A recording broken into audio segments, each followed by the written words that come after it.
Gospodarska zbornica Slovenije je 12. maja 2015 organizirala že 4. vrh malega gospodarstva, ki se ga je udeležilo več kot 160 gospodarstvenikov. Z visokim predstavnikom Evropske komisije ter predstavniki vlade so razpravljali predvsem o izboljšanju dostopa malega gospodarstva do nacionalnih in evropskih virov financiranja. Udeležence je najprej pozdravil predsednik Gospodarske zbornice Slovenije magister Samo Hribar Milič, ki je med drugim dejal: Predvsem pa današnji vrh predstavlja tudi konkretno priložnost za slovenska podjetja. V sodelovanju z bankami smo pripravili koncept odprte banke. Skratka, pripravlja priložnost za to, da podjetja nekatere svoje probleme tudi danes neposredno rešijo. Minister za gospodarski razvoj in tehnologijo Zdravko Počivalšek je nato spregovoril o prednostnih ukrepih vlade Republike Slovenije iz agende malega gospodarstva do julija 2016. Posebej pa se mi to zdi pomembno, da smo in da postanemo nosilec aktivnosti na področju, ki vodijo večjo konkurenčnost. Tukaj je na prvem mestu zmanjšanje administrativnih ovir in to bomo poskušali narediti. Drugič, moram povedati, da sem zadovoljen s tem, da je odziv na vrhu malega gospodarstva tako velik in da gre za veliko zanimanje ukrepov, ki jih mi pripravljamo. Seveda so ti ukrepi v tej fazi predvsem na finančnem področju, na nekaterih področjih tudi dosti veliki, na nekaterih malo premali, ampak ta pozitivna energija, ki se je začela odvijati v vseh plasteh naše družbe, posebej pa v tem gospodarskem delu in na področju malih in srednjih podjetij, me navdaja z upanjem, da bodo zadeve šle navzgor. Roger Hevenit, vodja enote za financiranje inovacij in konkurenčnosti iz Generalnega direktorata za gospodarske in finančne zadeve Evropske komisije, je predstavil EU programe ter nov Evropski sklad za strateške naložbe za financiranje malih in srednjih podjetij. I think the SME window we have under the investment plan for Europe and more specifically the European Fund for Strategic Investment is yet another opportunity which is really geared towards SME finance and providing additional finance for additional investments in a short period of time, 3 years. And we hope that this will be fully used by all the SMEs and the intermediaries here in Slovenia. We have very ambitious goals with it. We want really to provide 75 billion of additional finance in EU 28 for SMEs and small mid-caps. And we are designing additional products for this. And again, we want to partner with the intermediaries here in Slovenia to roll it out for the benefit of all the SMEs so that they can innovate, grow and expand their business and create these jobs. Celovit pregled in novosti pri financiranju podjetij s podporo državnih instrumentov in evropskimi sredstvi je podala doktorica Sabina Koleša, generalna direktorica Direktorata za podjetništvo, konkurenčnost in tehnologijo pri Ministrstvu za gospodarski razvoj in tehnologijo.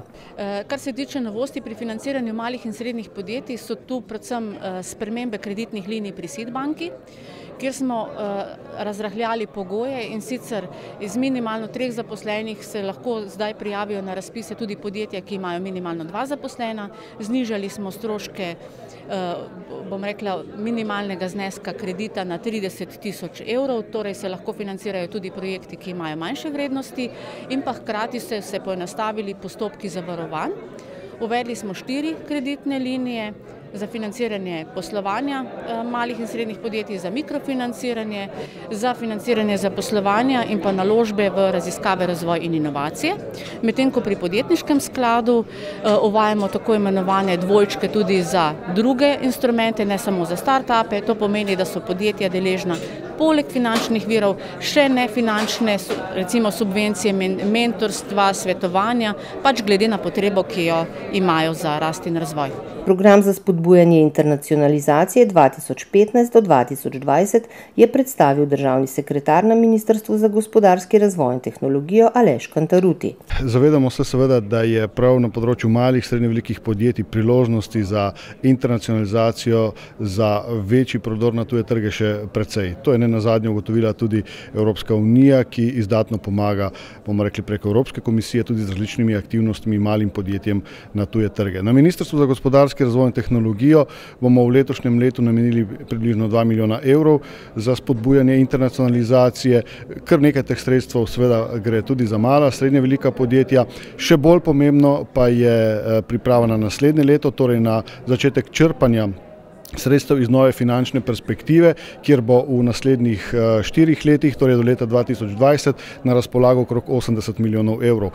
V tem trenutku seveda pripravljamo še potrebne dokumente za začetek tega črpanja, od strategije pametne specializacije do priprave ukrepov, ki naj bi jih izvajali v okviru tega črpanja. Jaz računam, da bodo prvi razpisi za mala srednja podjetja, ki so v fokusu, to je treba poudariti, torej to dobra novica za SME-je, prvi razpisi nekje na razpolago konec letošnjega leta ali najkasneje v začetku naslednjega leta. V razpravi, ki je sledila v nadaljevanju, so udeleženci med drugim opozorili na težave na kapitalskem trgu, problem kratkoročnega financiranja, številne administrativne ovire, problematiko javnih naročil, rigidno delovno-pravno zakonodajo ter na nujnost poenostavitve postopkov na razpisih. Že v dopoldanskem delu dogodka pa so odprti banki svetovalci Deželne banke Slovenije, Nove KBM, Nove Ljubljanske banke, SID banke, SKB in Šparkase v individualnih razgovorih gospodarstvenikom predstavili svoje posebne ponudbe za financiranje malih in srednjih podjetij. In kakšna je ocena letošnjega vrha? Moja ocena je presenetljivo ugodna.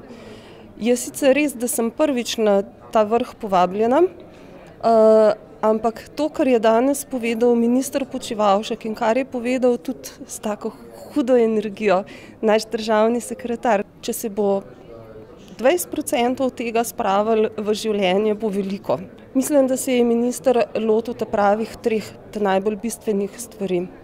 Administrativne bremena, da se jih zmanjša za malo gospodarstvo. Druga stvar, da se prečisti delovno-pravna zakonodaja, da se lažje najema delavce, da se jih lažje odpušča, da ni toliko sive ekonomije in da ni toliko mladih ljudi, ki ne vejo od danes do jutri, a bojo imeli za položnice ali ne bodo imeli. In tretja zadeva, cena dela.